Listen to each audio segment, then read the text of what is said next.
নমস্কার বন্ধুরা, পর্ণাস কিচেনে আপনাদের স্বাগত। আজকে আমি চলে এসেছি সুজি আর গাজর দিয়ে তৈরি অসাধারণ একটা রেসিপি নিয়ে, যেটা তো খেতে হয় অসাধারণও এবং তার সাথে সাথে দেখতেও কিন্তু হবে বেশ লোভনীয়। কিন্তু তার আগে চ্যানেলে যদি নতুন হয়ে থাকো, চ্যানেলটা অবশ্যই সাবস্ক্রাইব করে পাশে থাকা বেল আইকনটা প্রেস করে দিও, যাতে আমার ভিডিও সবার আগে তোমার কাছে পৌঁছে যায়। তো এই রেসিপিটা বানানোর জন্য প্রথমে দেখো, এখানে একটা আমি গাজর নিয়ে নিয়েছি, একটা গোটা গাজর। এই গাজরটাকে খুব ভালোভাবে খোলাটা ছাড়িয়ে পরিষ্কার করে ধুয়ে নিয়েছি। আর এরপর আমি এটাকে গ্রেট করে নেব। পুরো গাজরটাকে এভাবে গ্রেট করে নেবো। আমি এখানে একটা গাজর দিয়ে রেসিপিটা করব। তোমরা যদি চাও তবে সেখানে তোমরা বেশি গাজর নিতেই পারো, কোনো অসুবিধা নেই তাতে। এরপরে গাজরটাকে খুব ভালো করে, এই যে দেখতেই পাচ্ছ, গ্রেট করে নিয়েছি, পুরোটা একদম গ্রেট করা হয়ে গেছে। আর এরপর এদিকে আমি একটা নিয়ে নিয়েছি কড়াই দিয়েছি কিছুটা পরিমাণে ঘি। তোমরা চাইলে এটা সাদা তেল দিয়েও করতে পারো। এই ঘিটা এবার গলাতে হবে। তো এই যে দেখো, ঘিটা মোটামুটি গলে এসেছে। এরপর ঘিটা গলে এলে আমি এখানে যে গাজরটা আমি গ্রেট করে রেখেছিলাম সেই গাজরটা আমি দিয়ে দেবো। পুরোটা দিয়ে দিয়েছি। এরপর এটাকে 1 থেকে 2 মিনিটের জন্য একটু নেড়ে চেড়ে নেবো এইভাবে।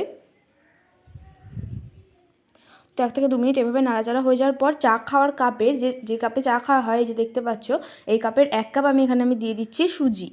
এরপর সুজিটাকে খুব ভালো করে মিশিয়ে নেব এই গাজরটার সাথে। এটাকেও বেশ কিছুক্ষণ ধরে এইভাবে কিন্তু আমাদের মিশিয়ে যেতে হবে।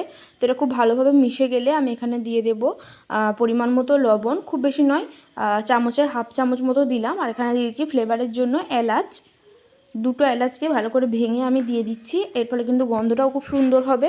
এরপর খুব ভালোভাবে আরও একবার এটাকে আমি মিশিয়ে নেব। মিশিয়ে নেওয়ার পর এখানে আমি দিয়ে দেবো 1 চামচ মতো গুঁড়ো দুধ, অর্থাৎ যে আমল দুধ হয় সেই আমল দুধ এখানে 1 চামচ মতো দিয়ে দিলাম আমি। এরপরে আমল দুধটা দেওয়ার পরও আরও একবার ভালো করে এটাকে আমি মিশিয়ে নেব। তোমাদের যদি কারো কাছে এই দুধ না থাকে তাহলে সেক্ষেত্রে এটা স্কিপ করে যেতে পারো। এবার এখানে আমি দিচ্ছি স্বাদ মতো চিনি, যার যেমন মিষ্টি খেতে ভালো লাগে সেরকম। আমি এখানে 1.5 চামচ মতো চিনি দিয়ে দিয়েছি। তারপর চিনিটা দিয়ে আরও একবার খুব ভালো করে এটাকে এইভাবে মিশিয়ে নিতে হবে আমাদের। এরপর মিশিয়ে নেওয়ার পর এখানে আমি দিয়ে দিচ্ছি ওই কাপেরই, যে কাপে সুজি নিয়েছিলাম সেই কাপেরই 1 কাপ গরুর দুধ। এই গরুর দুধটাকে দিয়ে এরপর এটাকে আমরা এইভাবে মিশিয়ে যাব যতক্ষণে এটা কিন্তু একদম টাইট হয়ে যায়। আর ওই কাপের কিন্তু 1 কাপে আমি দিয়েছি এখানে গরুর দুধ। এরপর এই যে দেখো, এটাকে এরপর 4 থেকে 5 মিনিট এভাবে মিশিয়ে যেতে হবে, যেন একদম এটা একদম টাইট হয়ে যায়। তো এই যে দেখো, এটা কিন্তু বেশ টাইট হয়ে আসছে। এটা করতে কিন্তু খুব বেশি সময় লাগবে না। তো এই যে দেখো, এটা কিন্তু টাইট হয়ে গেছে। এবার এটাকে নামিয়ে আমি একটা ডিশে কিন্তু এভাবে একটু গোল শেপ দিয়ে নিয়েছি। তোমরা এটাকে একটু হাতে করে এভাবে শেপটা দিয়ে নিও, যার ফলে এটা কাটতে সুবিধা হবে। আমিও কিন্তু এটা হাতে করে একটু চেপে ঠিক এইভাবে শেপটা দিয়ে নিয়েছি, যার ফলে কাটতে সুবিধা হয়। তো এইভাবে দেখো, এরপর ছুরির সাহায্যে আমি কেটে নিচ্ছি। এবার যে যেমন পিস করতে চাও সেই অনুযায়ী কেটে নিও। আমি আমার অনুযায়ী এখানে আমি যেমন পিস করব সেরকম আমি কেটে নিচ্ছি। তো প্রথমে লম্বাভাবে একবার কাটলাম। তো তারপরে এখানে আবার আমি আড়াআড়িভাবে আরও বেশ কয়েকটা কেটে নিচ্ছি। তোমরা যদি এর থেকে ছোটো পিস চাও তাহলে এর থেকে ছোটো পিসেও কাটতে পারো। তো এভাবে কেটে নেওয়ার পর খুব সহজেই কিন্তু যে দেখো পিসগুলো উঠে আসছে। এভাবে প্রত্যেকটা পিসকে কিন্তু আমি তুলে নিয়ে আলাদা একটা পাত্রে রেখে দেবো।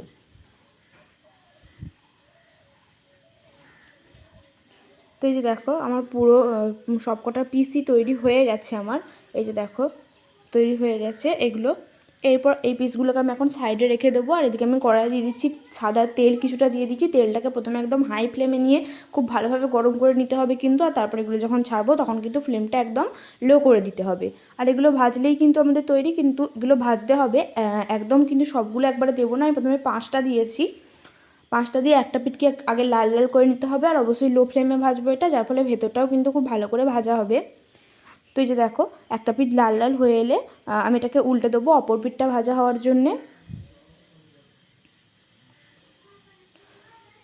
তো 3 থেকে 4 মিনিট কি খুব জোর 5 মিনিটের মধ্যেই কিন্তু এটা ভাজা হয়ে যাবে।